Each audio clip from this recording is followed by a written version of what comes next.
Deep in the heart of an ancient forest, hidden by mists and guarded by whispering willows, there was a secret place called Glimmerglen.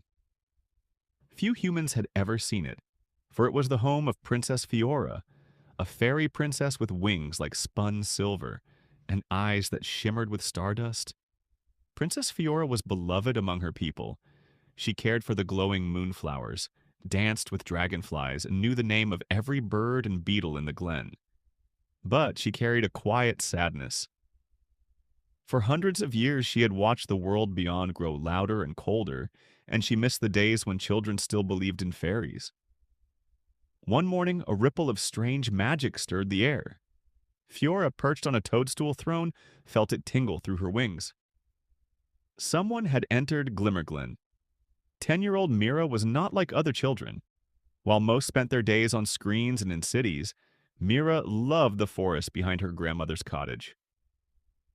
That morning, chasing a particularly curious squirrel, she had wandered far beyond the familiar trails.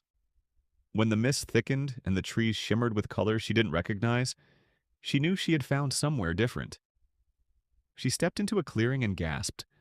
A palace of flowers stood before her, its walls woven from ivy and glassy dewdrops. At its center, seated like a candle flame, was a tiny woman with a crown of blossoms and wings that hummed in the sunlight. "Hello," said Mira softly. Princess Fiora stood. She was barely the size of Mira's hand, but her presence filled the glade like warm music. "You see me?" Fiora whispered, astonished. "You believe." "I always have," Mira said. "I just didn't know where to look."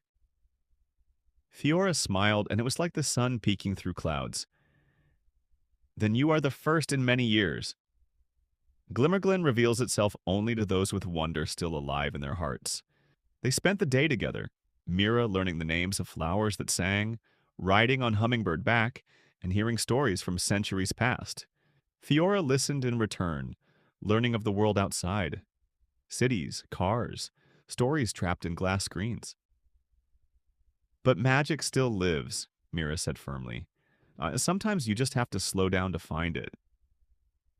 When the sun began to set, Fiora placed a tiny crystal pendant into Mira's hand. "This will guide you back when you need us, or when we need you." Mira nodded, tears shining in her eyes. "I'll never forget." Neither would Fiora. The forest stirred with hope once more the day a human child returned to Glimmerglen,